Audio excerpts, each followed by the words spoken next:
ہمارے ہاں عموماً یہ سمجھا جاتا ہے کہ شادی کے بعد لڑکی کے ذمے اپنے والدین کی خدمت کے حوالے سے شریعت کی طرف سے عائد کردہ حقوق ساقط ہو جاتے ہیں۔ اب وہ جس گھر کی بہو ہے وہاں کے والدین کو اپنے والدین کا درجہ دے، ان کی اسی طرح خدمت کرے۔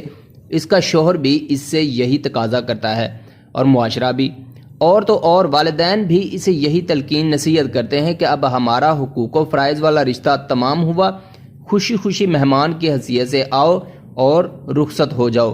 جہاں تک شوہر کے والدین کی خدمت کا تعلق ہے، براہ راست یہ فرض عورت پر عائد نہیں ہوتا، لیکن چونکہ اللہ نے اس پر شوہر کی اطاعت فرض کر دی ہے، لہٰذا اگر شوہر اسے اس کا حکم دے تو یہ خدمت اس پر فرض ہو جاتی ہے۔ دوسری طرف اگر ہم والدین کی خدمت کے حوالے سے اسلام کے احکام کا جائزہ لیں تو یہ بات واضح ہوتی ہے کہ شریعت نے والدین کی خدمت میں بیٹے اور بیٹی کی کوئی تخصیص نہیں رکھی، یا کوئی ایسا حکم موجود ہو کہ شادی شدہ بیٹی کے اوپر سے والدین کی خدمت ساقط ہو جاتی ہے۔ جیسا یہ فرض بیٹے پر عائد ہے ویسا ہی بیٹی پر بھی، خواہ وہ شادی شدہ ہو یا غیر شادی شدہ ہو۔ یہ اور بات ہے کہ بیٹی اور بیٹے کے حالات ایک جیسے نہیں ہوتے۔ بیٹے کے پاس اس سعادت کو حاصل کرنے کے مواقع بیٹی کے مقابلے میں کہیں زیادہ ہوتے ہیں، کیونکہ بیٹی شادی کے بعد اپنے شوہر کی اور اپنے گھریلو حالات کی پابند ہوتی ہے۔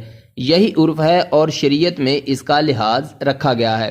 لیکن دوسری طرف یہ بات شوہر کے سوچنے والی ہے کہ میری بیوی میرے والدین کی خدمت میرے حکم کی اطاعت میں انجام دے رہی ہے۔ اصلاح اپنے والدین کی خدمت شوہر کی ذمہ داری ہے، لیکن بیوی اس کی اطاعت میں دراصل اس کے فرائض کی نیابت کر رہی ہے۔ تو اللہ کی طرف سے میری بیوی پر اس کے اپنے والدین کی خدمت کی جو ذمہ داری عائد ہے، اس کی ادائیگی کے لیے اس کو سازگار ماحول مہیا کیا جانا چاہیے تاکہ وہ ان کی خدمت کرے۔ نکاح ہونے کے بعد ساس مثل ماں کے اور سسر مثل باپ کے ہو جاتے ہیں۔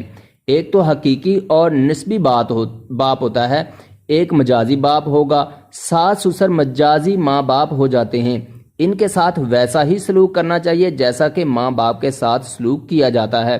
ان لوگوں سے حسد، بغض رکھنا، ایک دوسرے کو شک کی نگاہ سے دیکھنا، ایک دوسرے کے ساتھ بدگمانی کرنا، یہ مروت انسانیت شرافت کے قطعی خلاف ہے۔ یہ سب باتیں دل سے نکال دینی چاہیے۔ کسی مسلمان کی طرف سے دل میں کھوٹ رکھنا بہت گناہ کی بات ہے۔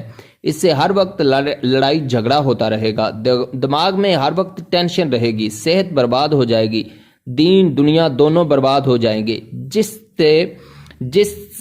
جس طرح کی زندگی آپ لوگ گزار رہے ہیں یہ مسلمانوں کی زندگی نہیں ہے، یہ بہت گرے ہوئے کمینے لوگوں کا طریقہ ہے۔ آپ لوگ اپنی بدگمانیوں کو دور کریں اور ایک دوسرے سے معافی مانگیں اور میل محبت کے ساتھ رہیں۔